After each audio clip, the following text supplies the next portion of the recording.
It's amazing how something that is complicated and intimidating suddenly becomes less intimidating if you're using an app in your phone.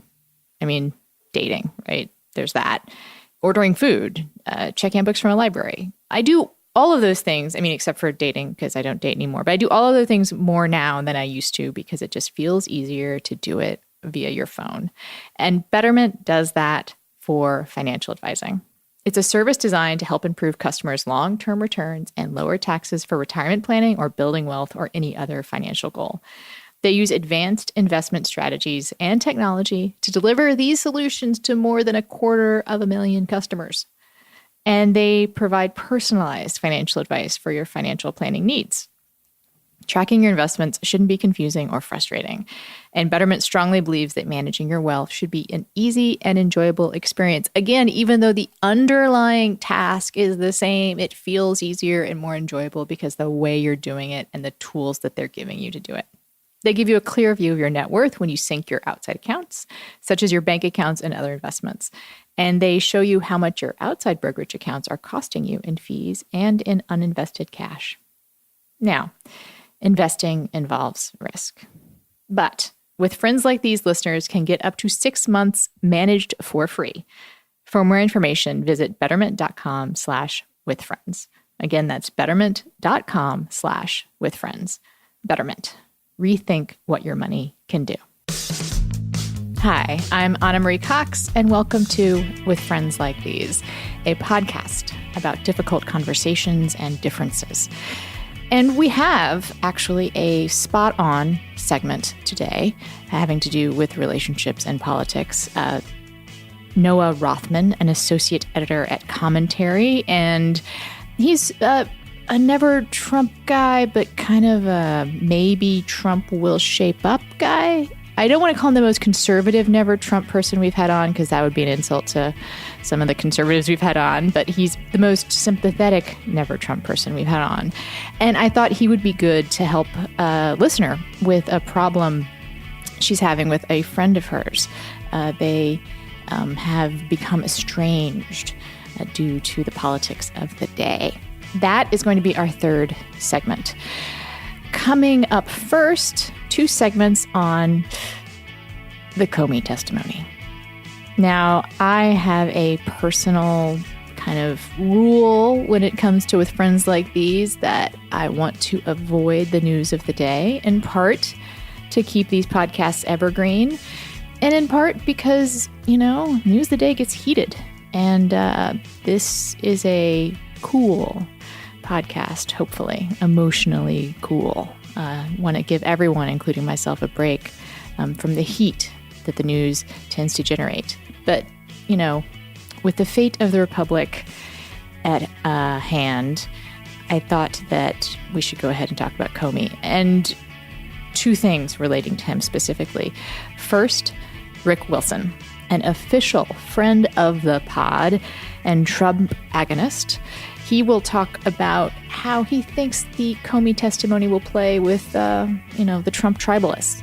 It's not a very uplifting conversation, but I think you might gain some insight. I know I did.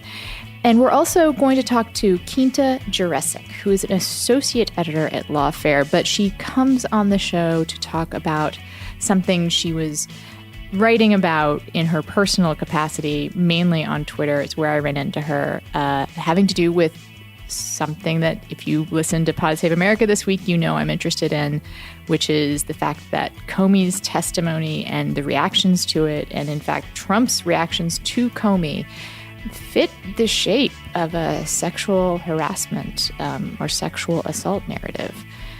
I think any woman who paid attention to both, again, his testimony and Trump's behavior as described in the testimony, and even the way that Comey's testimony was received by Democrats and Republicans alike, there was this very eerie and troubling echo of what it's like to be a target of a sexual predator. So I thought that was worth unpacking. And of course, if you listen to the whole thing, I promise there's an Easter egg at the end of the show. Coming up first, Rick Wilson. So, Rick, how are Republicans responding to Comey's testimony? He's vindicated. He's innocent. It's all over. It's all done. This was a false, fake news media narrative. They don't understand two big things. One, that Comey is a guy who structured this statement, the testimony, very carefully to not step on what Mueller's doing, and two, that he left enough landmines and enough contingency planning in this thing to ensure that this, the 5-minute blush of, oh, there was nothing there, it's all fake news, doesn't last. Do you know Comey at all? I do not know Comey. I do not know him. I've never met him. I know some other folks that are long-term FBI folks, and I knew from back in the Bush days, there was a little controversy on the whole 702 question back in the day when he was acting AG for that temporary period. But the folks I know at the FBI are long-term and professional guys, and they viewed him with a remarkable degree of affection and regard. Yeah, I get the sense that he's incredibly well. I mean, all the stuff that we heard when he got fired, like the FBI, agents, like the rank and file, seemed to really like him. In fact, he does seem to be the kind of person that in a different universe, a lot of Republicans would like. He is the law and order, just the facts, ma'am, sir. Yeah, and back when Republicans embraced the rule of law, now we have apparently completely abandoned for executive fiat and authoritarian whimsy. Yeah. Well, the reason I wanted to talk to you, though, we could probably just rehash the testimony and be very amusing for both of us, because right. he was. I mean, lawyers have to be good writers often, or good lawyers are good writers, and he is quite the wordsmith, right? He incredibly wonderful turns of phrases that I already ordered my Lordy, I hope there'll be tapes shirt. Lordy, I hope there are tapes. It's already a t-shirt. I already ordered it. But I wanted to talk to you sort of as like a red state whisperer a little bit, because so for those of us that are already suspicious of Trump, whether or not we consider ourselves Republican or Democrat, conservative or liberal, this was fucking devastating.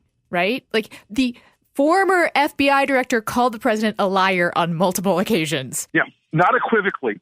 That's a vague turn of phrase, but that's not true.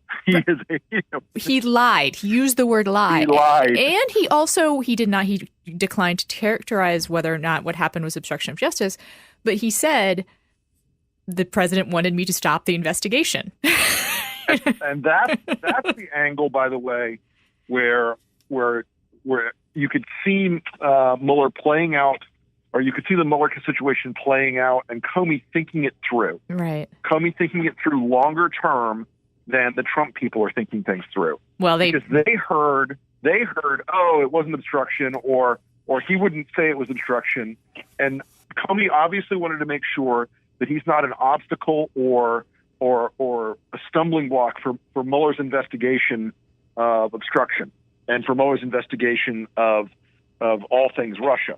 He wanted to he was very carefully phrasing his responses in a way that sounded to me like he knew where some of the landmines would be in a major investigation like that, and he was being very cautious to not trigger any of them, and so that he could allow the special counsel to continue the work that they're doing. So we saw the same thing. Now I am curious, those who view the world through red-colored glasses. And I'm less curious about the Congress and those idiots, because they're just going to work on talking points. They're going to do whatever they need to do to get their agenda through, which I think is a folly. We and I can agree that that's actually probably itself folly, because Trump betrays everyone. But anyway, however misguided the Republicans are with their spin, what do you think, folks are thinking about this? Well, I think that this is going to come down to something that has to do with attention, and the honest answer is people like us pay attention to stories like these intensely, the background noise of Trumpism overall will be to forgive anything he does or says, and they will just reflexively go and say, okay, well, Rush and Fox say it's this, and everybody else in the world may say it's that, but I believe in Donald, and so they're gonna stick with that narrative and say, oh, he's exonerated, nothing was wrong. What Russia story? What coercion, etc. We're going to debate a lot about the word hope, because they're going to say that word doesn't mean that word had no intent behind it. Mm. So I think the red state folks will be working very hard to try to find any vindication on this and any excuse to say, oh, this is not a big deal, for a simple reason. They almost never have a good day. Every single story in Revelation that keeps rolling out about Trump's behavior before the Russia story, during the Russia story, related to the Russia story, all those things get worse and worse and worse. It never gets better. This for them is a reed to cling to as they dangle off the cliff of the growing problems that Trump has around this story. Yeah, I was worried you were going to say that. Because I think you're right. It's something Favs and I talked about a little bit for their show, which is that we're so tribal in our views of Trump that's what comes first, right? You belong to the Trump tribe, and therefore your opinions are formed through that belief, not looking at what happened and then forming your belief. And to a certain degree, there's the anti-Trump tribe too. We'll totally cop to that. Yeah, sure. I completely acknowledge that there are plenty of times where I see people that I agree with in this particular fight, getting out ahead of their skis because, I hate him as vigorously as anybody, and maybe more than most. But I try to be cautious and not declare that I know things that I don't know, or that I'm putting pieces together that I can't legitimately put together. So I'm always sort of cautious about that, and I always sort of counsel people that the fact basis alone on most of these questions is bad enough. His actual behavior is bad enough. Don't overshoot the mark just because it reinforces the tribal. And it's like people ask me very frequently, like, how corrupt is Paul Ryan? How deeply is he involved with Russia? I'm like, he's not. Stop. Don't try to make everything, you're not going to knock out the top 100 leaders in the Republican line of succession. You're just not. But I do think that desire of our tribal nature now, and our very insular kind of two-party hermetically sealed news environments has become something that makes it harder and harder to see how news in the old days would have mediated this kind of situation, would have you would have seen the news ecosystem would have percolated through this, and all those dynamic tensions inside of it would have given you a sort of general public consensus. And now it's going to divide out where 80% of the Republicans believe X and 80% of the Democrats believe Y, and never the twain shall meet. Yeah. That just sort of gets us back. Sorry, I wish I could be more chipper about that. No, I've been thinking a lot about that lately myself. I mean, as invigorating as I found Comey's testimony, because there is something very stirring about seeing someone speak the truth as you understand it, and someone who has such clear devotion to his idea of the truth. Like, the FBI has, a checkered past, let's be honest. Like, it's not the, purest institution in American history. There's some problems with the FBI. But Comey's vision of the FBI is one that's hard not to get a little teary over, And Comey's FBI is the FBI of the modern era, where it is much more, it is much less about putting down the 60s domestic insurgency stuff, and much more about like financial crime enforcement and anti-terrorism things. And it may not be perfect, but in execution, few things are, right. But his ideal of it is something that is aspirational, and I think laudable, no matter what your party. And I agree. Like his vision of it, that's what I was sort of trying to say, is that his vision of it is one I can get behind. Like we may disagree, right. Quibble some about some of their tactics, about some of what they do, but his vision for it as a place of justice is a really American ideal. And so, yeah, I mean, I found his testimony incredibly invigorating. Like I was glued to the TV. I was like doing fist pumps, well, not quite that, but sort of. I think we all were. Yeah. And I bought the T-shirt. But, talking to you, thinking about it as I walked over to the studio, I was beset upon by the common feeling, like a feeling I've had all too often these days, which is that LOL, nothing matters. LOL, nothing matters. It's true. I mean, and look, the idea that there's going to be any moment where the click-servatives who have monetized Trump and who are going to oppose anything that opposes Trump, even if Trump is riding roughshod over every supposed conservative value, these guys are never going to break. I joke about it a lot. His whole shoot a guy on Fifth Avenue joke, I keep escalating it as, he could eat a live baby on the White House lawn, and they would still go, yeah. That baby had it coming, man. That baby cried. Yeah. Believe me, this was a delicious baby. It was a bad hombre. It was a bad baby. This baby was a bad hombre. I don't know if this is a dreamer. Could have been. Oh, God, stop. We should stop. It could get so much more gross. Dreamers, the other white meat. Oh, Rick! Stop! Well, we're not Bill Maher here, okay? I haven't gone that far. All right.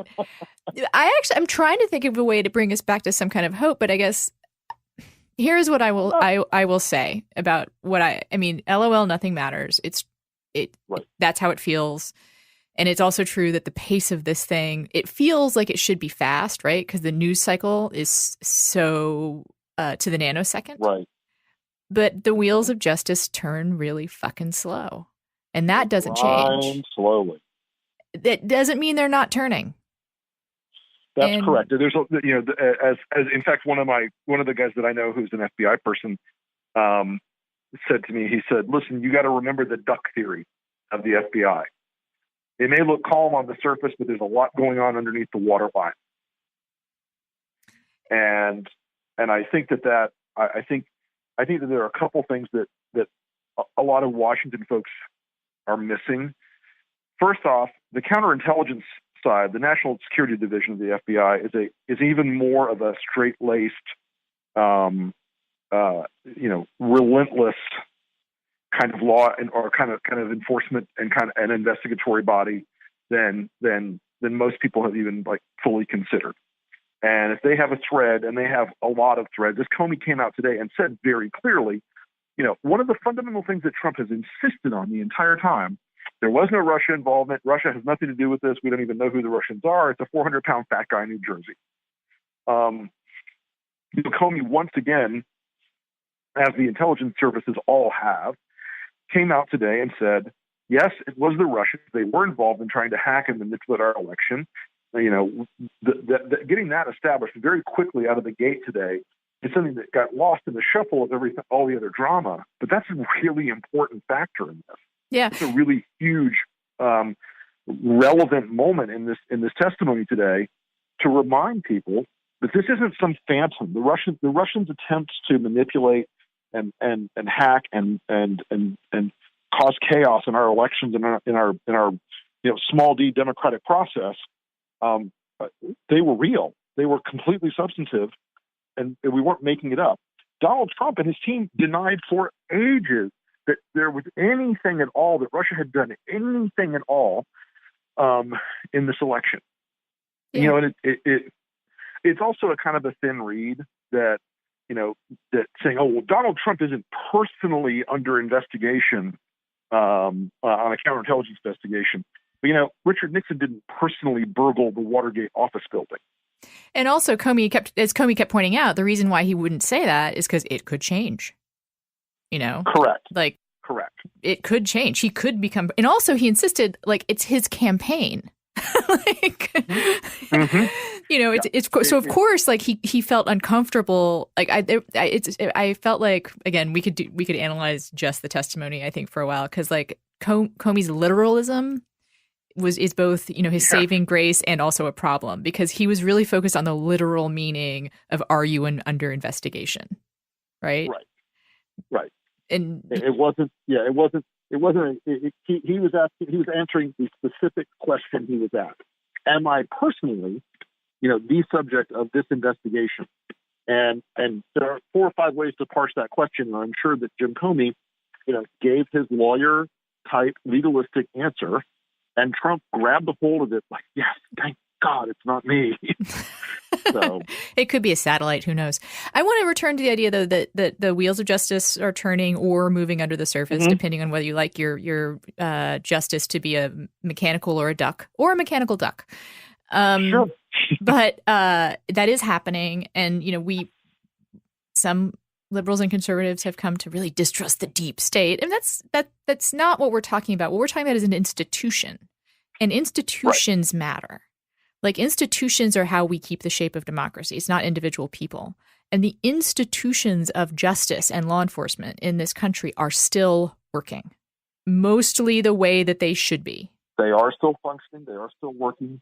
And we may not like the fact that they're not producing a result a minute, or, you know, immediately having, you know, the crushing blow against Trump in the final, you know, the final death-dealing moment, and saying, you know, we hear your corruption and your connivance with the bad guys is exposed. You know, we may not like the speed of it, but, you know, again, if Republicans, to stay on my side of the fence for a second, you know, believe in the rule of law, you have to let the rule of law play out. You have to let the whole thing happen. You can't just, you know, you can't just press the accelerator down and say, let's go get them. We're going to end this thing now. You don't get that.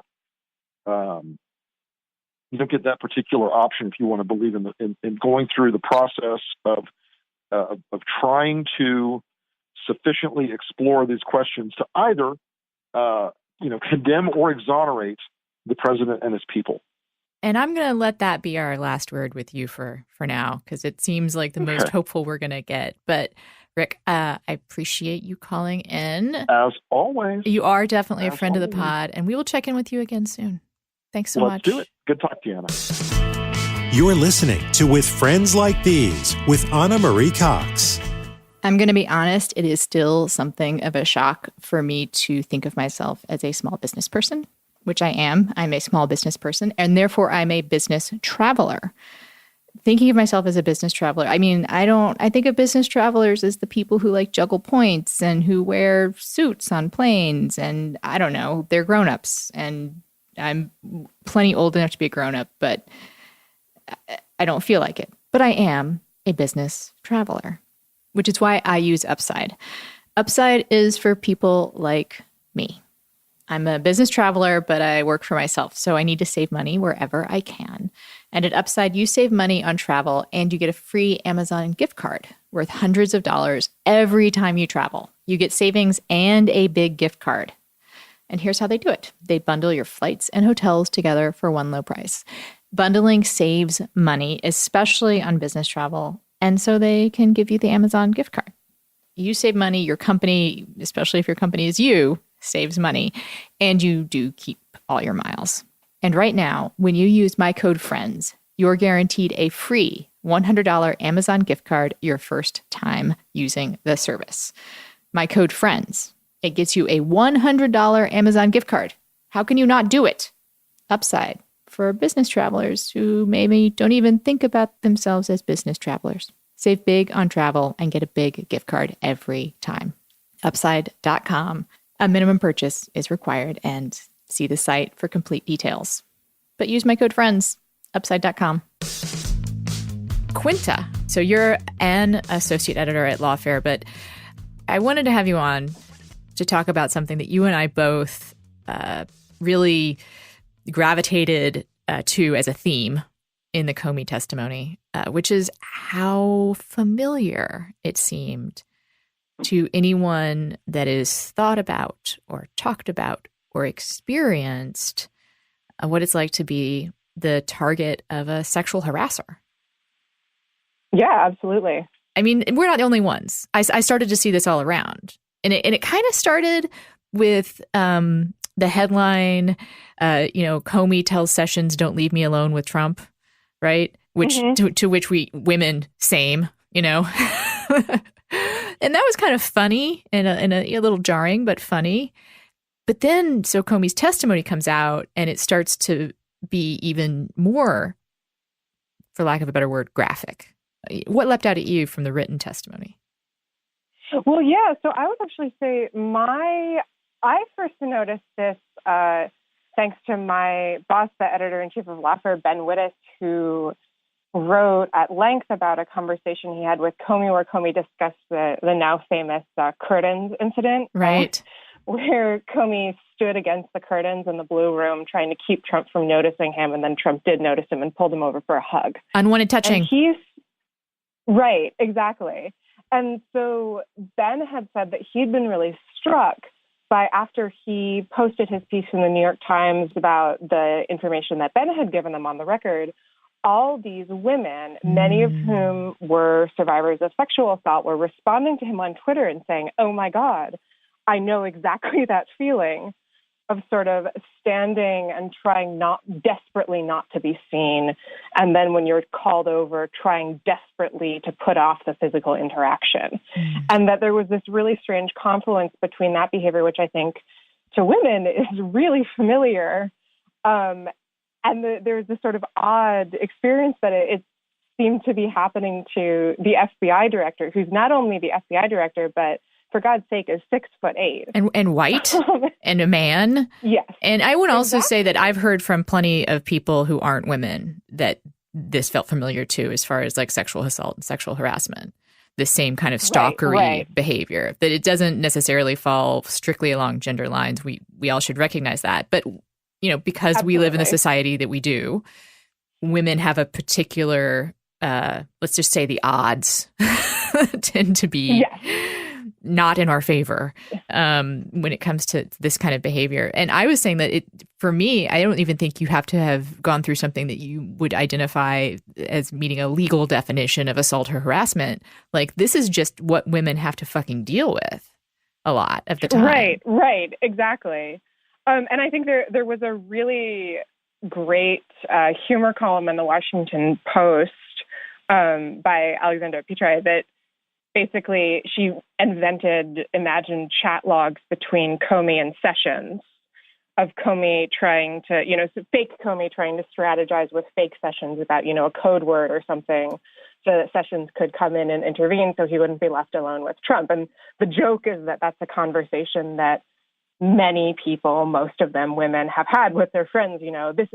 This is what I need you to do to intervene if this guy who's been creepy to me comes over, that kind of thing. And of course, that it really does ring true to what actually happened here, which is that Comey, apparently, according to his testimony, was quite angry with Sessions that he had left him alone with Trump.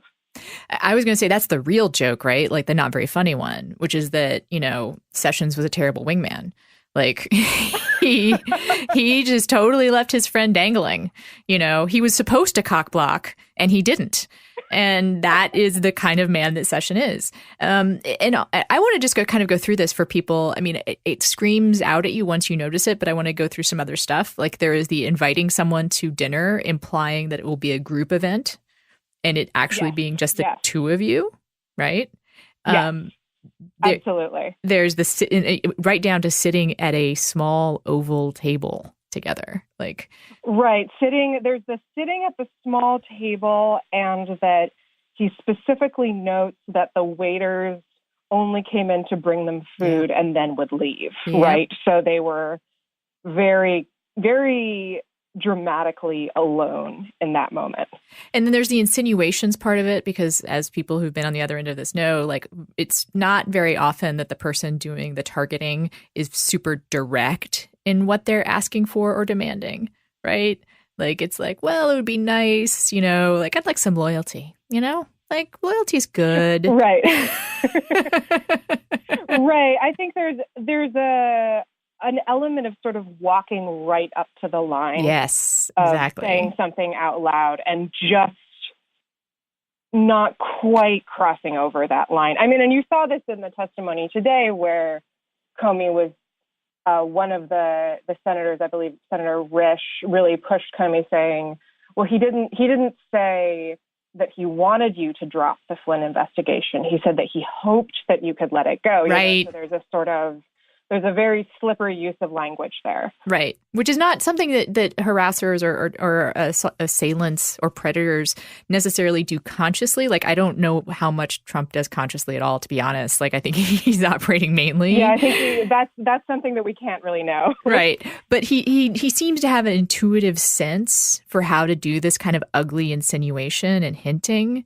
You know, like also, right. Hey, you like your job? I bet you like your job. There's a lot of other people that would like your job, you know? And right, absolutely. And the only time he gets really specific is another way that this is like the narrative of a harassment or being targeted, which is that after the target leaves and threatens to turn the tables, what did Trump say? Oh, showboater, nut job. Like that. Right. You know, I actually wrote my column about this today, but like he almost said, look at what he was wearing. You know, it's well, in the case of the Curtin story, it's actually very important what he was wearing, right? He was wearing the blue suit. But he wore a white shirt like the hussy that he is. Right, exactly. If he really didn't want to be noticed, why didn't he wear all blue? That was like basically, I think, Marco Rubio's argument. John Oliver's joke was that he should have dressed himself up as a tree. Then he would have been confused really with Sean Spicer. Then how, you know, that would have been a problem. Right.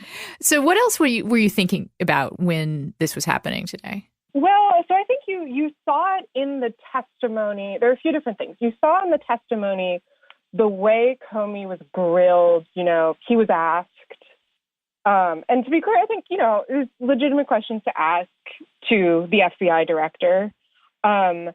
Why, you know, if you were so concerned about this, why didn't you tell Trump to back off?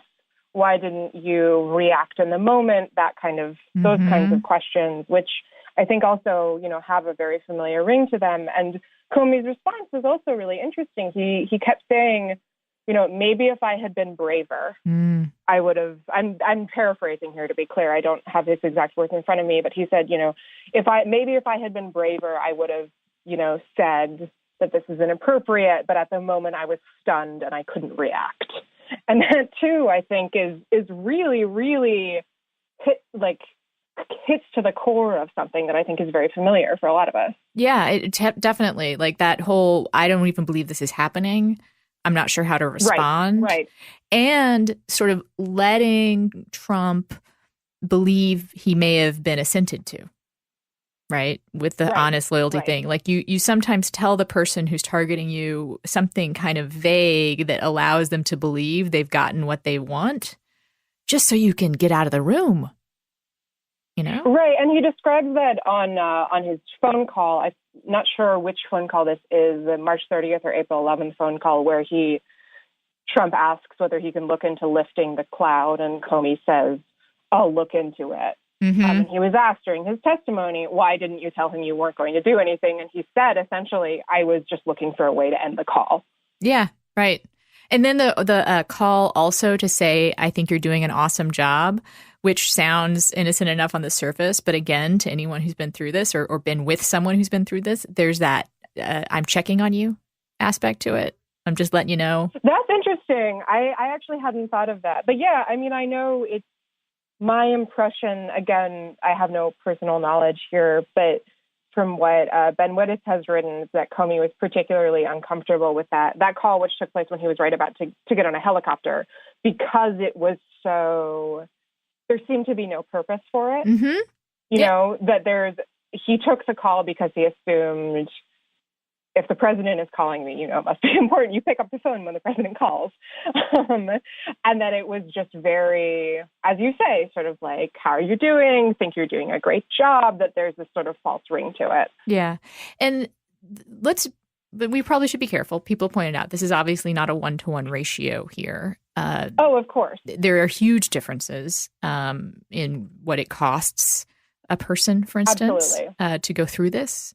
While Comey has talked about the personal pain he's been through, and I'm sure there is some, it's not the same.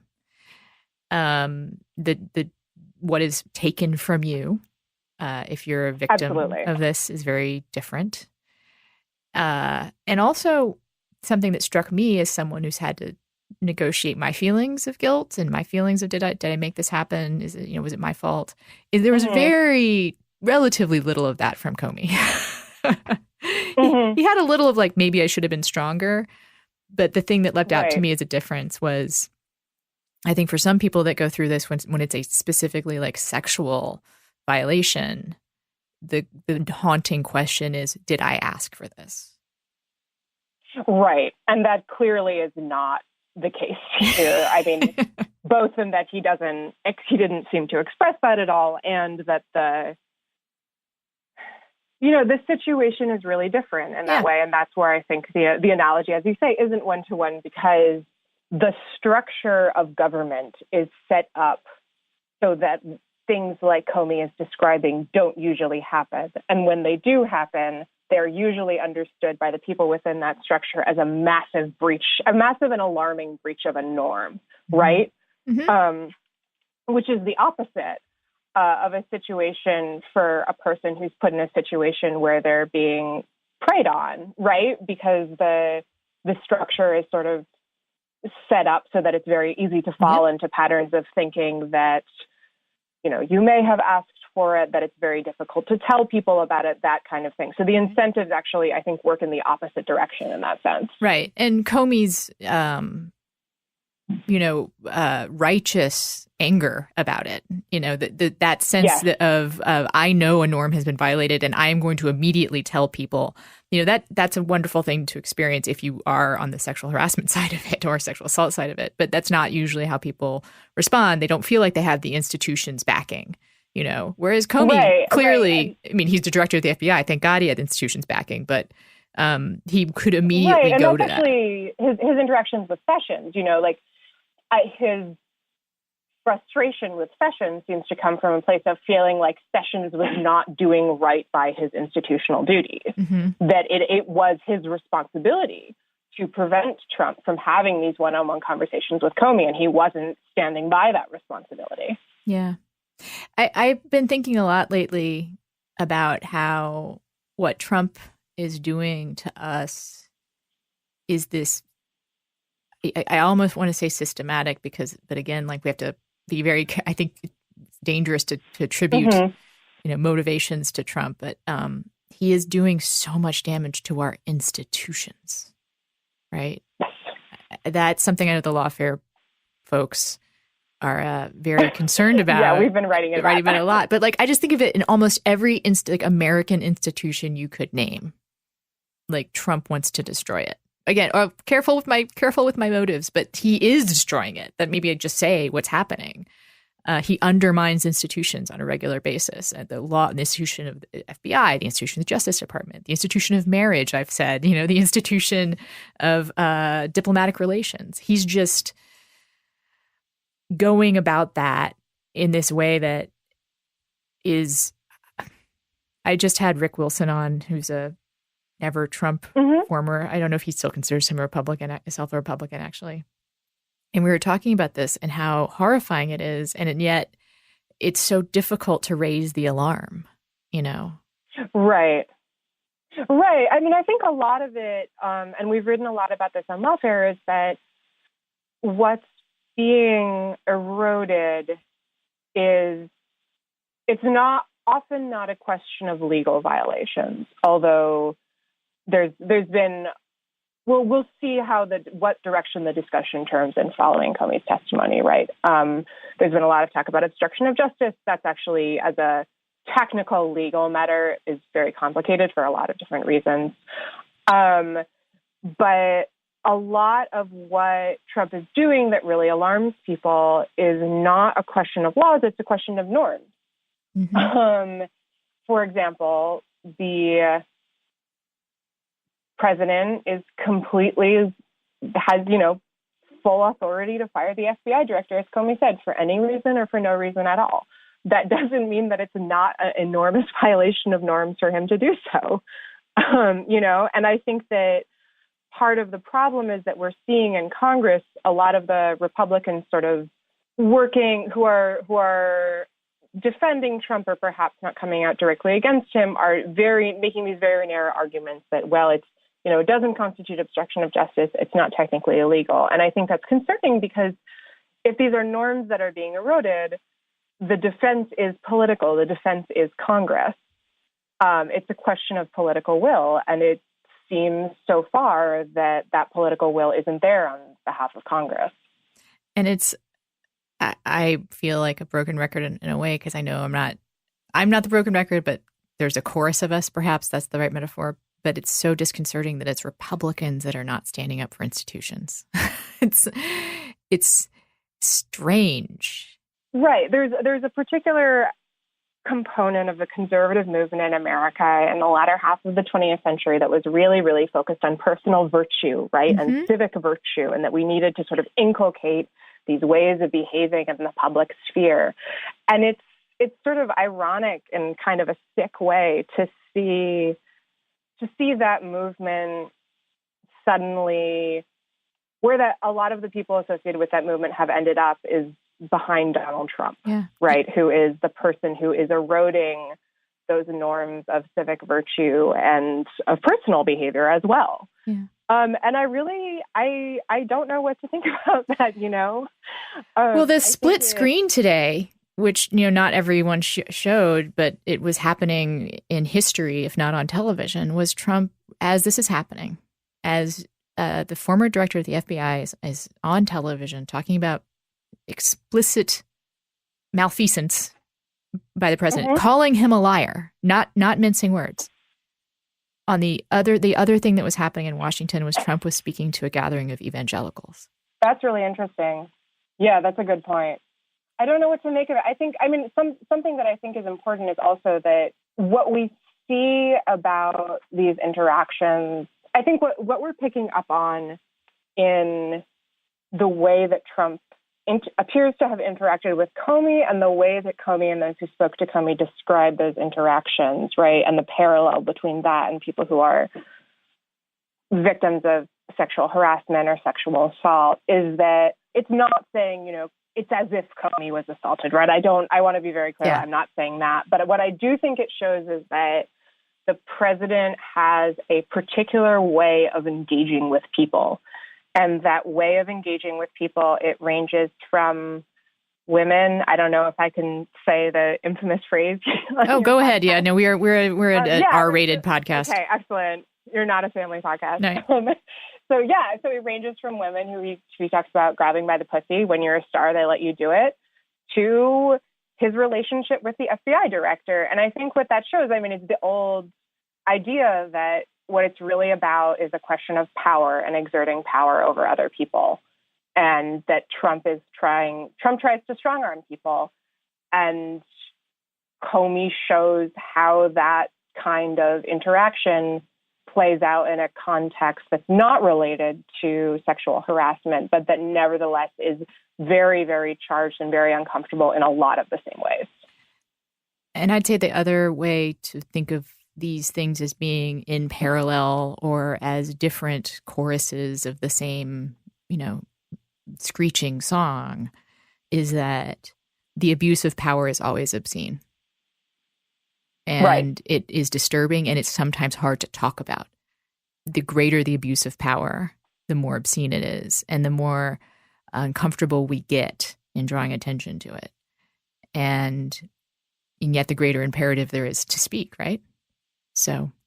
Yeah, well, in the case of the president, I don't know if it's uncomfortable to speak about the abuse of power. I think a lot of people whose fates are politically entwined with the president are finding it uncomfortable, certainly. But in the case of Comey, I'm not sure if it's a question of his feeling uncomfortable in terms of not being sure, how people would respond if he spoke about it. He's clearly describing uncomfortable interactions, but he wanted to testify. I don't think he was concerned about what happened if he testified. He said, I think the direct quote is, "Lordy, I hope there are tapes." Yes. Right. So again, I think this is a situation where, again, it's a little different, that because there's sort of an existing structure into which Comey slots, as, the former director of the FBI, he's someone who has a relationship with this congressional committee, that he can feel comfortable coming there and saying, these are the norms that you and I care about. These are the norms that have been violated. And I agree that the response to that on behalf of Congress is less horrified than I would hope and you would hope. But I'm not sure if the parallel quite holds in terms of it being uncomfortable to speak out against power.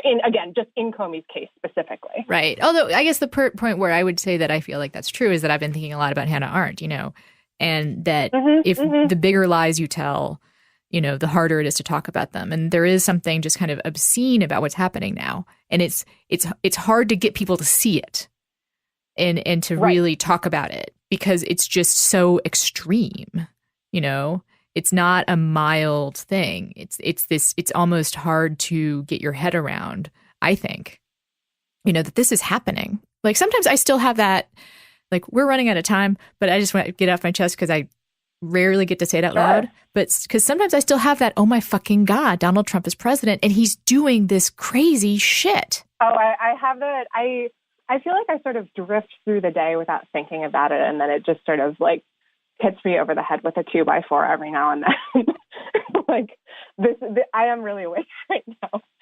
Yeah, no. And that's actually, I don't want to be flippant about our comparisons, but that's somewhat what it's like to live in the aftermath of some kind of,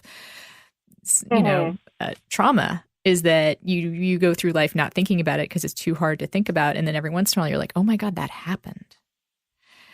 Yeah, what I'm thinking about now is the specific sort of literary qualities of Comey's testimony. There was a really great essay in Slate, I think by Katie Waldman, where she was writing about how Comey's, the very dry, dispassionate tone of Comey's testimony, his written testimony, sort of slots it into this genre of like pulpy Victorian novels like Dracula, where you have these sort of first-person diarists who are, very scientific and are sort of writing their recollections of things and desperately trying to apply a structure of logic and reason onto a world that's sort of turning out to be fundamentally unreasoned and chaotic, And I think there is this sort of element of desperately holding on to these structures that you previously understood to guide the world, and that it turns out the world is no longer guided by. And that's why Comey, I think it's really interesting that all this sort of emotional energy is kind of being channeled through this very unlikely figure of James Comey, because his testimony so perfectly encapsulates that feeling of, this is the way that I thought things should work. They're not working that way anymore. I don't totally believe this is happening.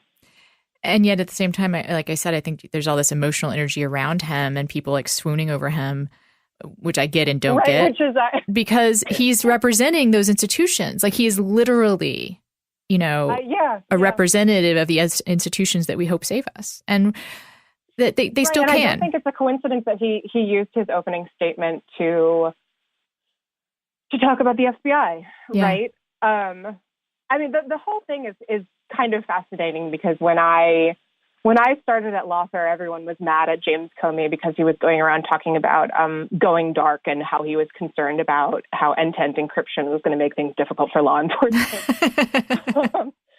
And those days are just so far in the past now that it's interesting that we're so desperate for institutions to save us, as you say now, that I feel like we've kind of abstracted from the specific things that those institutions do, some of which we disagree with, to the sort of, are you in favor of the general existence of the FBI? Yes or no? So I think yes. It's come to that.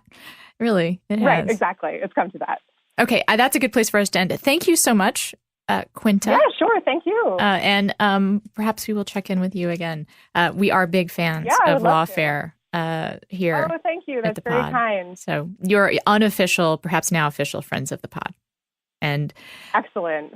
Thanks again. That is high praise. Thank you very much. You're listening to With Friends Like These with Anna Marie Cox.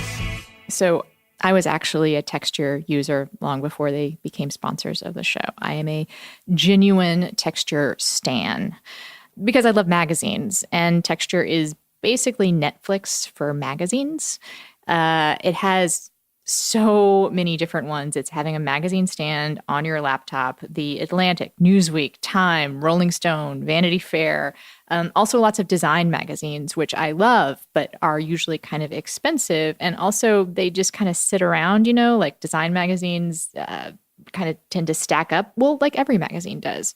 And Texture doesn't stack up. It's just your iPad. And it's also great because it's not just breaking news. We here With Friends Like These, I can get really caught up in just following what's happening immediately, right? And there's so much to read about what's happening right now. You could just do that.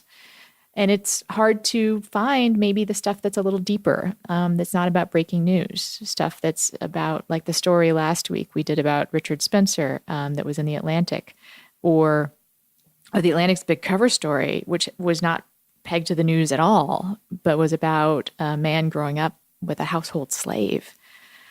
I mean, you might have seen that on the newsstand, but how often do you go to newsstand anymore? Anyway, Texture is normally $9.99 a month, and you get 200 free magazines for that. But if you sign up now, texture.com/friends, you get a 14-day free trial. Again, $9.99 a month. 200 magazines, but if you sign up right now at texture.com/friends, you get a 14-day free trial. So do it. Texture.com/friends. Hi, Noah. Welcome to the show. Thank you very much. It's a pleasure. Thanks for having me. I was trying to think about what makes you a little bit different from the other Never Trumpers we've had on.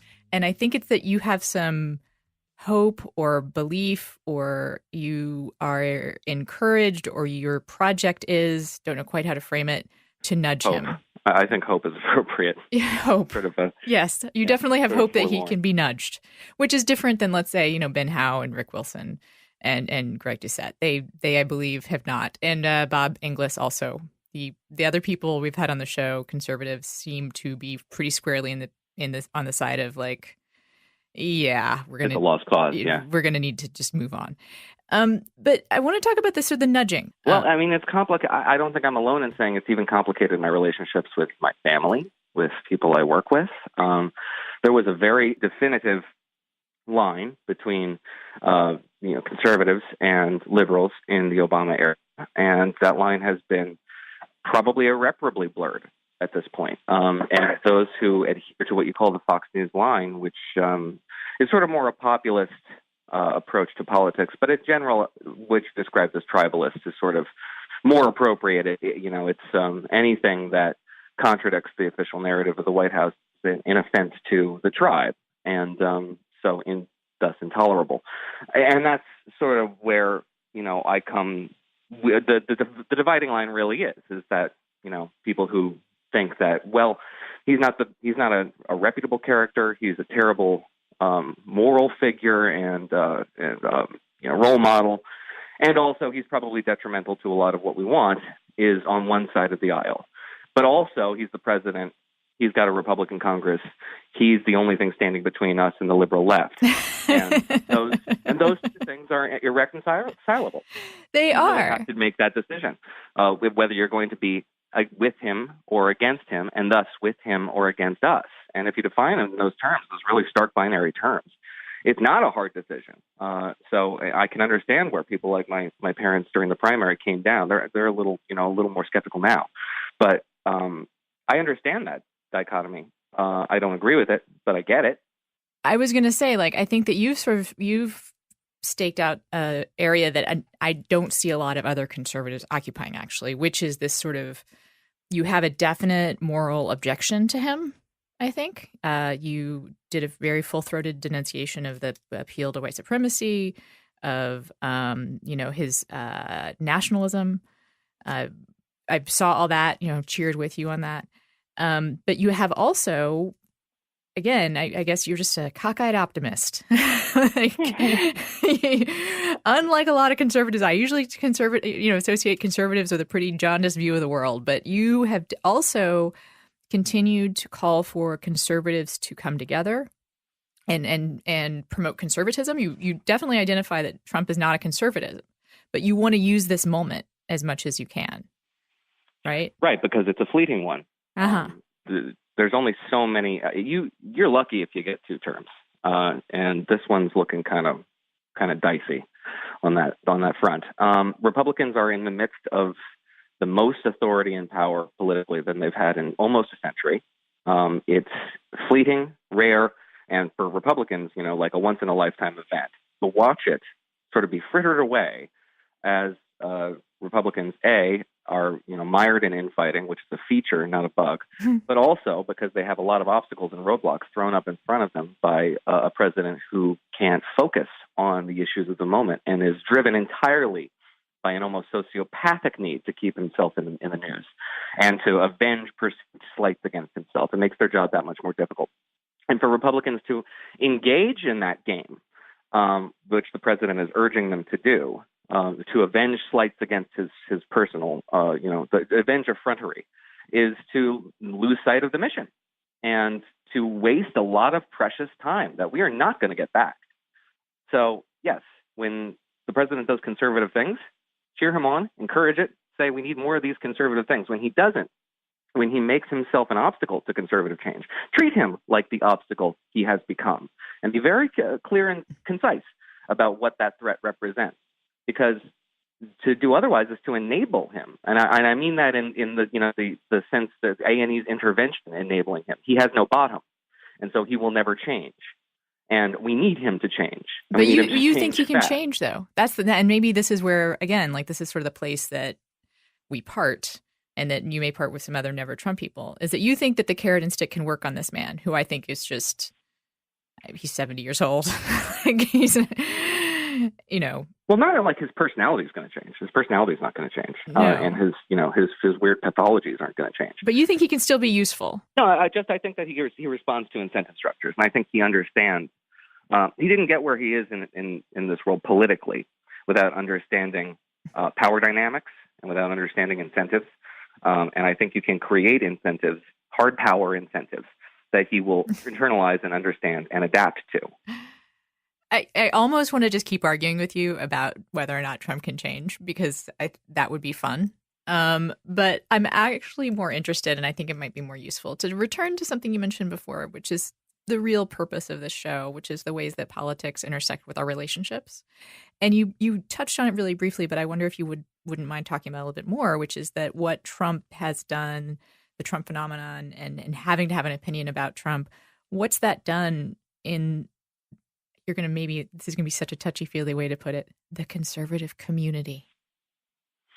Well, I think, and it wasn't, I think it's less so on my end than it is on my other people's ends. But I would, for example, there was, in the primary season, I did experience a rift, for example, with my family, my parents, who are as conservative as I was and remain. But we just, we sort of differed over tactics and immediate objectives. And the utility, the instrumental utility of Donald Trump as the head of this party. And that was something that was jarring to both of us, because both myself, my mom, and my dad, because we'd never been on the opposite side of the political spectrum. And it began to feel that way. Even though we're both conservatives, we were both Republicans. I'm no longer a registered Republican, but I more identify with that party than I do Democrats, and always will. So while the rifts were kind of superficial, that they existed at all was itself sort of a jarring moment. And I imagine I'm not alone there. There were probably quite a few people who are, and I bet this is a generational thing too, because people who are more my age, on the very tail end of the millennial spectrum, born in 1981, I imagine that there are a lot of people who are millennial conservatives, who identify as conservatives, who will never come to terms with this president because of how he represents generational considerations that are just irrelevant to people like me, and also because of his moral ethical failings and his inability to even mimic conservatism as we understood it. So the failure of people who we admired in the conservative movement to adhere to what we understood to be conservative principles was a betrayal of a Shakespearean proportion. We were unable to reconcile that and remain hurt by it. And similarly, I imagine people like my parents who expected us to adhere to the line, to toe the line that we had, been raised with, having abandoned it was equally a shock and a shame, a source of shame. So it sort of goes both ways. But those bonds are gradually repairing as, we're all starting to revert to the mean a little bit. So, I don't think it's a permanent fissure, at least not on my end. But it was real at the time. It was surprising to me because, obviously my in-laws are more of your parents' generation than mine. I'm a little bit older than you, but I was surprised, and you sort of mentioned this when we talked about moral failings, but I was legitimately pretty shocked that the Access Hollywood tape did not do more damage with older Republicans. Like, that seemed like something that people who were more, I don't know how to frame it, like genteel, more concerned with manners, more concerned with, how you treat other people, like moving around in the world. I expected that to have more damage among older Republicans, but it didn't. Well, at the time, it was incredibly damaging politically, just because of the number of people who were otherwise supportive of this candidacy, who now remain super supportive. They're down the line Republicans. They abandoned him and told him to quit the race. Now Hewitt told him to quit the race. Yeah. So it was an earthquake when it happened. But we're now in this period of political news cycles where news cycles are born, live an entire life, and die in a much shorter period than they used to, and that Access Hollywood news cycle just didn't last. It wasn't long before we had the Comey letter, and we were back onto the Hillary news cycle. And it's just incredibly that was just a news cycle, like. I think, we still talk about Bill Clinton, and that was, in fact, the defense that was used. I still have my problems with Bill Clinton, it was an effective counter-messaging strategy. And because we're talking about moral failings, we're not talking about just a news cycle. We're talking about a failing or a crime, potentially, Correct. And it stuck with people like me. And I think it stuck with everybody. But your ability to, compartmentalize this sort of thing is relative to your ability to be a forthright member of this tribe. We have people like Dennis Prager, who spent his entire career proselytizing about morality and the necessity of being a moral person. And now he's out there telling everybody that, I never advocated for moral politicians. That's right. Well, the whole evangelical movement got behind him. And yeah. And here's the evangelical thing, a real quick point on that. Oh, please. I think a lot of people would be very interested for an explainer on that one. Because I'm not an evangelical, but I do know some. And their worldview, while you can argue with it, say it's wrong, baseless, self-deluded, is nevertheless their worldview. And that is that evangelical Christianity is facing existential threat. And I don't mean just here in the United States, where there are, there's the dominant cultural forces look down on this sort of thing. I mean, in places like ISIS-held territory in the Middle East where they're genociding Christians. They really genuinely see that as an existential threat. And it's not 100% baseless. And when they see somebody who's meeting the cultural threshold that they require as somebody who's defensive of their position in the world, their very existence, then they're willing to make compromises all over the place. Yeah, and whether you can say that's wrong, and I do, but it's not entirely. No, I understand, and also, Gorsuch, right? That will be. I've been saying we need a new meme, which is instead of the "but her emails" over the rising floodwaters, it would be Gorsuch, because that's I've seen that. That's what you got. You definitely got that. Right. But I've argued that's the minimum expectation of a Republican president, to look at a list of names and choose one. He successfully did that, and it looks like he may have successfully done that with the FBI director nominee too, who smart people are saying is not terrible. So that is our bit of breaking news on the show. In the case of Gorsuch, I mean, this wasn't a cost-free proposition. The amending of minority privileges in the Senate is something Republicans will come to regret. Maybe not today, maybe not 2 years from now, probably 4 years from now, definitely 6 years from now. Those things won't be there when we need them. So Republicans have and will make a whole lot of compromises along the way. So it's not as though that this was a victory without cost. Yeah, well, I mean, that's the whole that is the Trump presidency in a nutshell, is a victory with tremendous costs. So you actually know the other reason why I asked you on, besides to chat about your personal tribal affiliations, which is to talk with a listener who wrote in. So welcome to the show, Jenna. Thank you. Thanks for having me. And what did you want us to help you out with today? I wrote like a question out in so it's more compact than my initial statement. So I can read that off for you. Okay. So one of my closest friends of over a decade and I disagree on politics, and we always have, but it's never been an issue in our relationship. But since the beginning of the election cycle, we both have been moving further and further away from the middle, and it has drastically impacted our relationship. We are now unable to have polite political conversations, and this has effectively ended our relationship. I know that I have other friends who struggle with these same issues in their lives, and it's disturbing to me to see the trend our nation is taking. I've never felt less secure about the fate of our country than I do right now.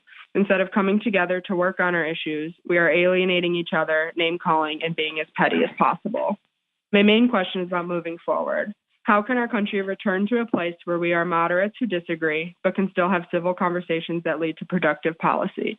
It seems like each side is just out to attack the other and to win at all costs instead of trying to positively affect change. I'm at a loss for how to enact these changes and where to even start now that everything is so divided. Thank you. Noah, do you have a follow-up question? I do. Jenna, are you an active social media user? I am. How active would you say is active? Every day, multiple times a day? I peruse it more than I use it, I suppose. So I'm always active on Twitter, but I don't necessarily tweet.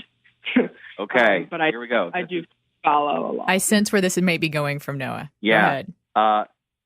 Twitter is terrible. It's a bad place for bad people. I say this as a very frequent user of this service. It is not reflective of the real world, especially when it comes to political discourse. The incentive structure on Twitter is to be as big of a jerk as possible, because that's where you get the food pellet. The food pellet drops down for you if you're uncompromising, irrational, rude, and posturing for the effect of your audience, and not for actual dialogue.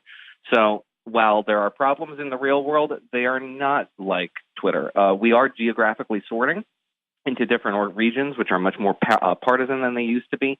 People are seeking out people of their own quote-unquote tribe, and political identification is becoming much more central to our personal identity than are things that used to be the focus of our identity, our job, our religion, our ethnicity, that sort of thing. But that all being said, Twitter is not like the real world. It's much worse. So, I'm not sure if it's reflective of the rest of the nation and how far afield we've come from the days of yore when we were all working together towards the same grand cause. And I understand that, and I obviously self-admittedly follow who I want to follow on Twitter and Facebook, of course, and even on Facebook, the heated arguments happen, and that's person to person more than on Twitter. So I guess that I don't use Facebook as much, I guess, anymore, but you see it there too. You're listening to With Friends Like These with Anna Marie Cox. SeatGeek is a smart and easy way to get tickets to live events. With SeatGeek's seamless mobile experience, you can buy and sell tickets, and they help you find the best seats at the best prices, fully guaranteed. And there is nothing quite like seeing your favorite team or musician in person, and SeatGeek will help you get closer to the action for great value. But let me tell you why I like SeatGeek. It's because it's on your phone. I mean, a theme here, it's true, but you guys are listening to a podcast on your phone, so you probably do a lot of things on your phone, and this app is for you. Because another thing that the phones have enabled us to do is be a little bit forgetful. I mean, I was maybe forgetful before I had a phone, but SeatGeek allows me to not have that panicky feeling when I leave the house that I am very used to as an old person who used to go to concerts. Where are the tickets? Where are the tickets? In fact, so used to that my husband used to do that joke with me all the time where we would leave the house and he'd be like, "Oh, do you have the tickets?" And I would panic because of course I didn't have the tickets because I never have the tickets. With SeatGeek, you have the tickets. Every purchase is also fully guaranteed, so you can shop with confidence. Make SeatGeek your go-to app for finding the best deals on every type of ticket, from sports to concerts to comedy to theater. And actually, I just read that, and I didn't know they did comedy. I will be looking up some comedy shows, I think, because we need the laughs. SeatGeek. My listeners will get $20 off their first SeatGeek purchase, so download the SeatGeek app and enter promo code FRIENDS. Again, that's promo code FRIENDS for $20 off your first SeatGeek purchase, and never worry about losing your tickets again. So I actually have a different sort of take on this than Noah. Like, I don't disagree that the internet is terrible. As someone who's, made my living off the internet since its early days, I'm fully implicated. I also think that there is an incentive structure for kindness on the internet sometimes. I've experienced it. But we won't argue that point right now. I'll just grant Noah's point that things often seem worse on the internet than they do in real life. But I want to call Noah's attention to the fact that she did call in with a real world example of a real in-person meet space friend who she is, now estranged from. And you and I were talking earlier, like I have, my in-laws that I have to negotiate a relationship with, and you have your parents that you have to negotiate a relationship with. So I do think that we need to take some care to not say like this is solved by like getting off the internet. Because from what I can tell from people writing in too, that this is a real thing in people's, physical, textual relationships, right? Like, I cannot think of a friend in my immediate circle that does not have this issue in their own life in some way. Yeah. And I think it's worse online, sure. That's real. But it's real. Oh, yeah, and I'm not discounting it as a real phenomenon. I am just cautioning that we shouldn't necessarily apply it too broadly to the grander population outside of our daily experiences. Because while we're talking about anecdotes, I don't experience partisan sorting when I go out in the real world and engage in other people who are, either Trump supporters objectively, or diehard Trump supporters, or Trump skeptics, or diehard anti-Trumpers. While it's a significant dividing line culturally, I don't see it as the casus belli for Civil War II. I don't necessarily think that this is something that is going to shade the interactions of Americans, to the point where we can no longer engage with one another civilly or work together on common purpose objectives. I caution that we shouldn't overly interpret what this means. I'm with you to a point. I just want to say this: things do seem different. Like, are you in DC? No, I'm in the New York exurbs. Okay, well, it's still you're coastal. Like, and Jenna, where are you actually? I'm in Detroit. Okay, so yay, fellow Heartlander. I'm seeing this in my real world. Geographic location outside of the coast. I'm seeing it's different than it used to be. It definitely feels different. Like, divides existed before, but there is something that's happening in people's real life relationships, not just online. And maybe the problem is it's imitating online. And I do think that one step for a lot of people could be kind of like doing your, regular digital cleanse. But I want to ask Jenna a specific question, which is that you started out with an anecdote about your friend and this unfortunate estrangement. And then you kind of ended your question about more the country moving forward.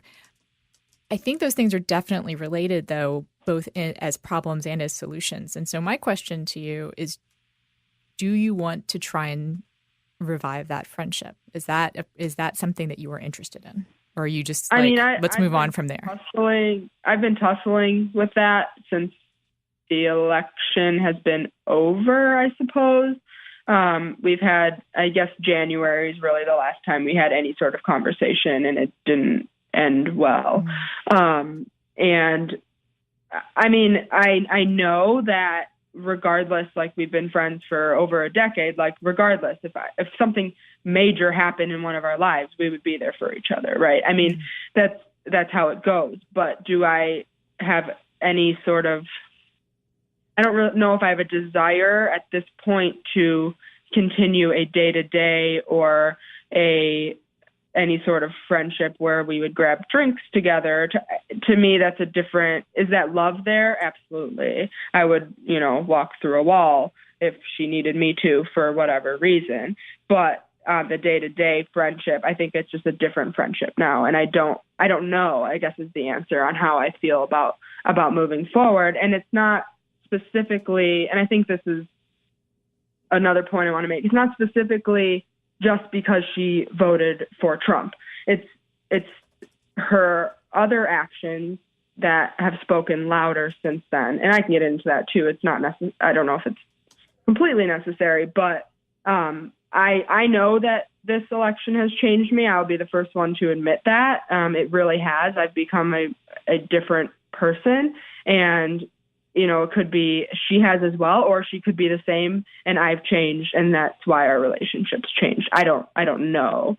So I'm still kind of trying to reconcile that in my own mind. Well, the first thing I want to say is that love is more important than like. So right. I think that's a lot, and that's huge, in fact, that you still are able to say that you care for her so deeply and that you would walk through a wall for her. And I believe you. Of course. I mean, some things are more important, right? And right. No. And I think that having that value is where maybe some of the optimism that Noah was talking about comes from, right? Which is that as long as we all still will walk through walls for each other, or some of us will walk through walls for each other, we're going to be okay, right? Are there specifics here, or is there policy disagreements, or is this just cultural? So for our whole lives, she's always been right and I've always been left. And we've always been able to discuss policy, and it's been civil, and we can talk and we can disagree, and that's okay. And it's never been an issue with us until this election cycle. And now it's become more personal. She has expressed viewpoints that I didn't know she had, and that I think that they are rooted in racism and sexism and xenophobia. So I didn't know she had these viewpoints.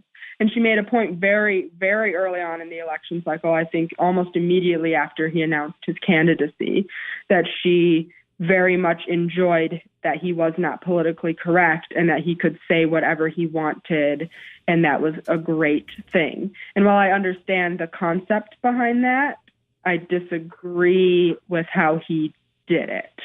And so it became personal as opposed to being about policy.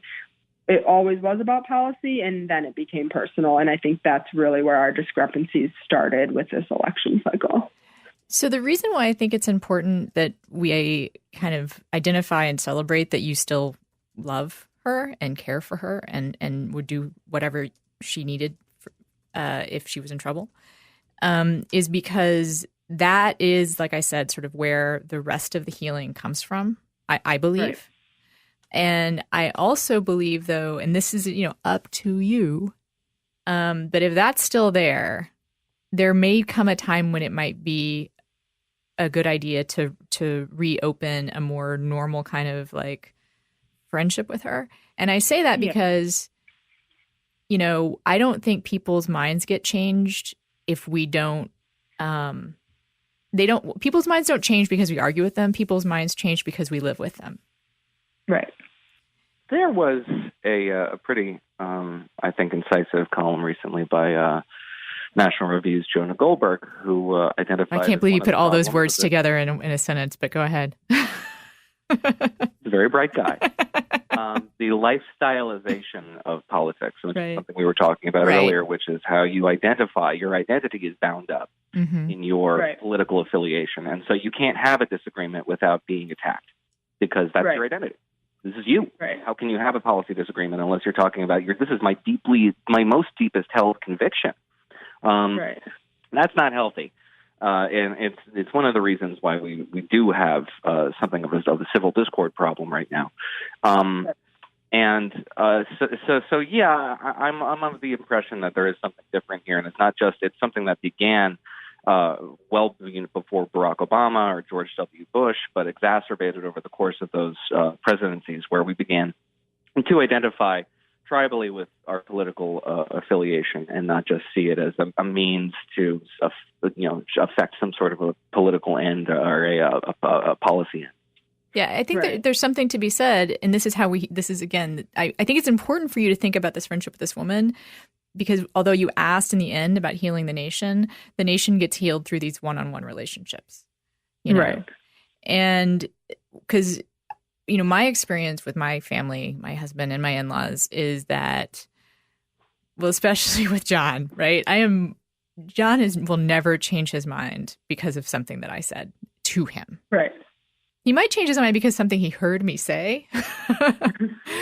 But the people we really care about actually are the ones we have the least shot at convincing through an argument, right? And it sounds like this woman sort of counts on that level because you have such a history together and you do care about each other. There's no way you can just talk about politics. You're just too close, Right.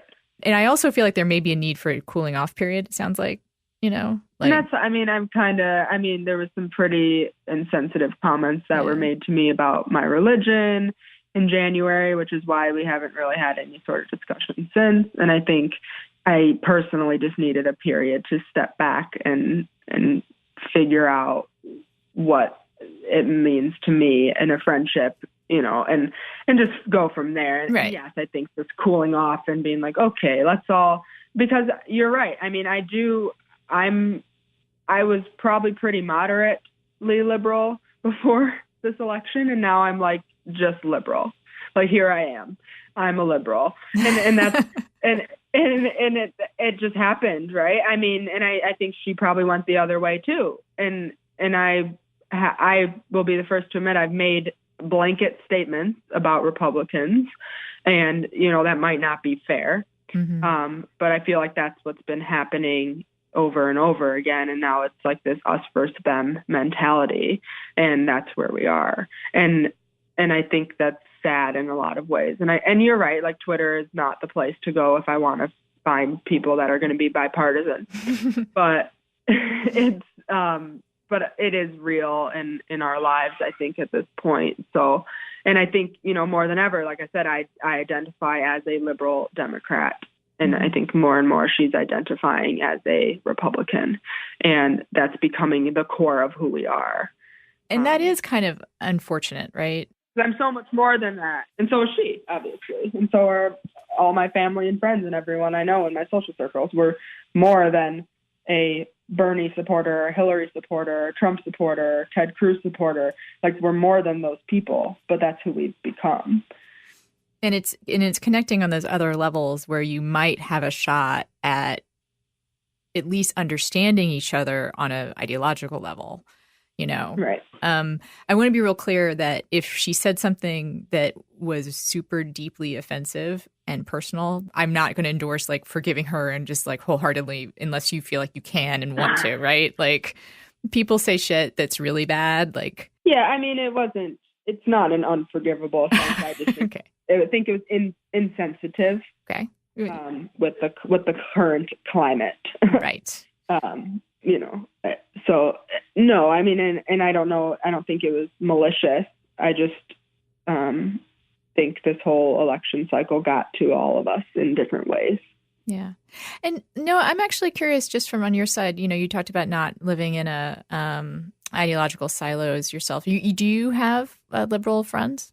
Yeah. So I don't have friends, period, because I have two little kids, a 2-year-old and a 9-month-old, and I don't see people. I see my wife. So their kids are liberal for sure, though, right? Yeah, definitely. Yeah. They're nanny status. Little Bernie bro. Well, no, they're definitely like they're for the nanny state. That's for sure. Correct. Yeah, literally, literally the nanny.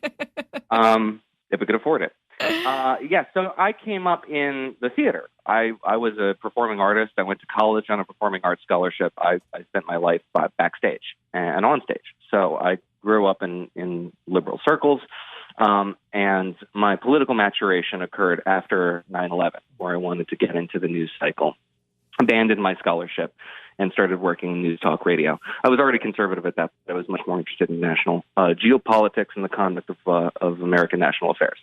And from there, I managed to weed my way back into the academic circles and found the intellectual vacuity of the left in the Bush era so off-putting that it ended up compelling me to adopt a much more conservative stance on issues related to domestic politics. But all of the relationships that I formed in the period before I was 28 were generally center-left or left. That's where I spent most of my life in my political career, is being the token conservative at media sites like Mediaite and Campaigns and Elections magazine, and a now defunct site called Ology, where I ran the politics department. These were my role was to communicate as best I could conservative positions to a liberal audience. So that's my background. I mean, I think it's important to have the cross communication. I'm not discounting that at all. Oh, yeah. And it's just sometimes I actually think it's someone like Noah being the token conservative at a liberal site, like that can be more helpful than actually talking to your conservative friend, about politics. That also didn't win me any friends in the red meat sphere. I mean, one of the critiques of my career from people like my mom and my wife is that you make yourself the writer's writer, right? Like you don't have a very large audience. And it's because you're not chumming up the waters. You don't throw a lot of red meat out there. You don't gratify people with what they want to hear. And that as a result is self-limiting. And it's true. My audience is smaller than I'd say a lot of other red meat writers on the right. But the audience is much more influential because the people who are in this business don't want to hear that sort of thing. So right. The writer's writer attracts, like-minded people, and even the smaller group, it's still nevertheless the group that is the most influential when it comes to defining American political discourse.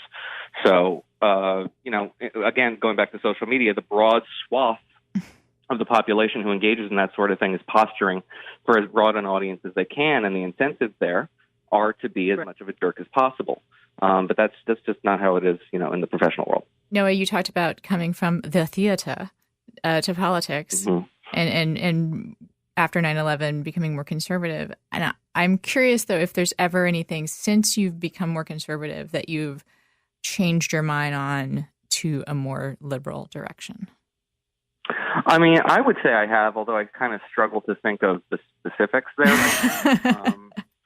I just don't know. And maybe it's because the sorting of these last couple election cycles has made it so that the divisions, the narcissism of small differences, the divisions are really kind of modest. Mm-hmm. But in the moment, they feel really gigantic chasms that prevent us from coming together on things. But yeah, I mean, I've always kind of been a squishy Republican. So, I guess I come back and forth on certain things. But I've always been kind of obnoxious as this sounds, a moderate. I hate that term. But it is, nevertheless the case, and that was always the critique of me from people on the right. So I struggle to think of specifics. You could throw some at me, and I might find one, but I forget it. Well, I'm going to choose to find an optimistic note to end on in that, which is that you, at least in theory, can be swayed, or not swayed, but actually just come to some different and perhaps more liberal point of view.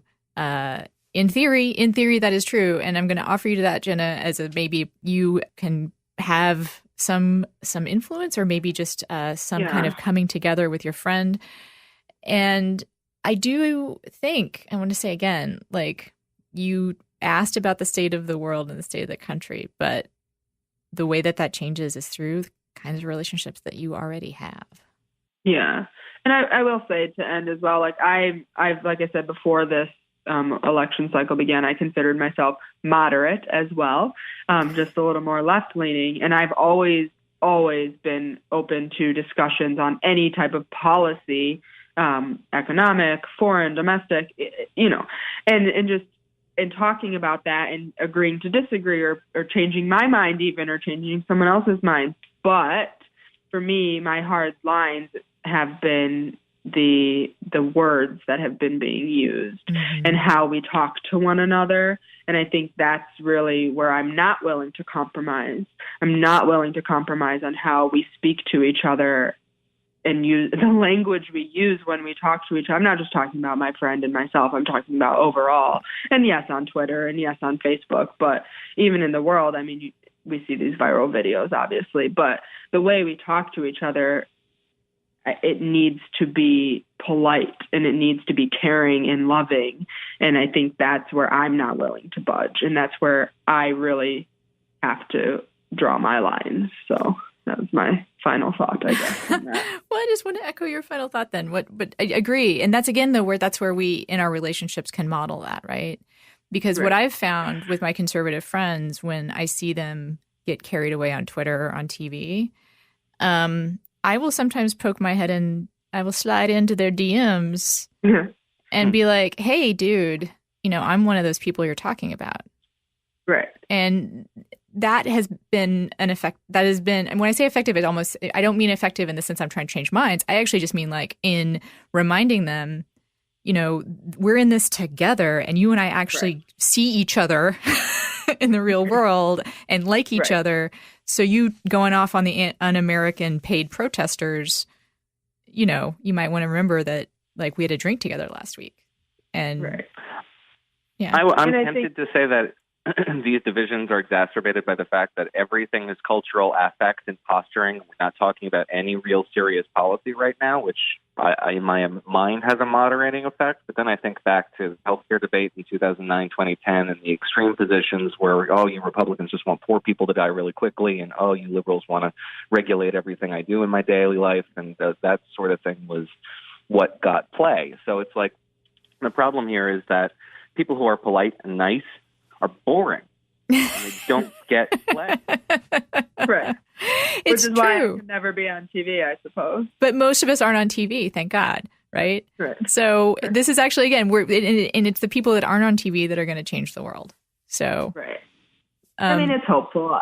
It is hopeful, and I think we need to, as a society, stop making these blanket statements like all Republicans, all Democrats, all you, all of them. This us versus them mentality is very dangerous. And I think, just keeping it as personal, like this is how I feel. I'm not going to speak for anyone else.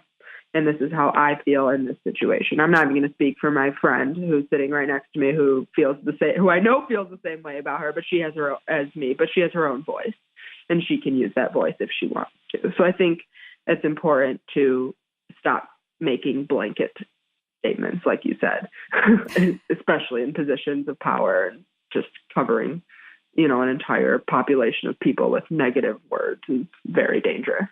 Well, speaking for myself, Jenna, I think you're correct. Noah? Yes, it's an ideal. It's an ideal to live up to. All right. Unfortunately, most of us don't meet it. But that was a general statement. Noah, that was a general statement. Damn it. I'm not supposed to be there. I've made many statements that are blanket statements in my life. Well, my blanket statement for the now, to wrap this up, is that I enjoyed talking to you both. I enjoyed talking to you guys as well. All right. Same here. Well, that's it for the show. Thanks, as usual, for making it to the end of the podcast. If you are interested in following any of our illustrious guests on Twitter, they are all on Twitter. Noah is at Noah C. Rothman. That's NOAHC Quinta Jurecic is at Q Jurecic, which is QJURECIC. And Rick Wilson is at the Rick Wilson, which I will not spell for you because it's at the Rick Wilson. The show is at crooked_friends. And of course, we have an email, which is withfriendslikepod@gmail.com. And please write with your own questions about politics and relationships or relationships and politics, some mix of the two. We will be doing listener, questions whenever we can. I think it seems like it's a time when people need to talk about this stuff, and we want to offer a safe space to do that. And I guess I want to add something on a personal note. This week was hard.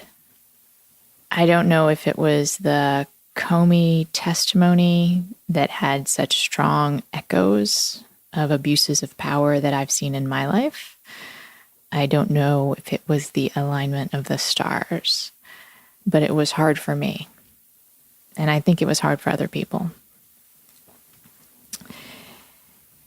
I've been thinking a lot about normalcy. And as someone in recovery, early on, I kind of rediscovered normalcy. I felt good about normalcy. I celebrated taking out the trash and paying my bills and brushing my teeth because it was all kind of new. It was like the first time I'd done any of that sober, right? And discovering the joy of just doing normal things was really important to me. And I can't explain to you, like my heart used to lift a little when I was writing checks to the gas company, because that was just a normal, responsible thing to do. And I'd been through a lot of the stuff that was not normal. But lately, as I go through my normal everyday activities, I have been thinking about what it will mean to do normal things if things around me continue to be abnormal. I've been thinking about brushing my teeth and knowing, say, they're in internment camps somewhere, or paying my bills and knowing that the police are locking up, drug addicts at rates that they had stopped doing before. And because I read a lot of dystopian science fiction, I can imagine even worse things, I guess. And all the while kind of picturing myself doing something really quotidian as it's happening. I talked to a friend of mine about this and how I felt almost this preemptive guilt. How can I just keep doing normal things when so much that's happening is abnormal and terrifying?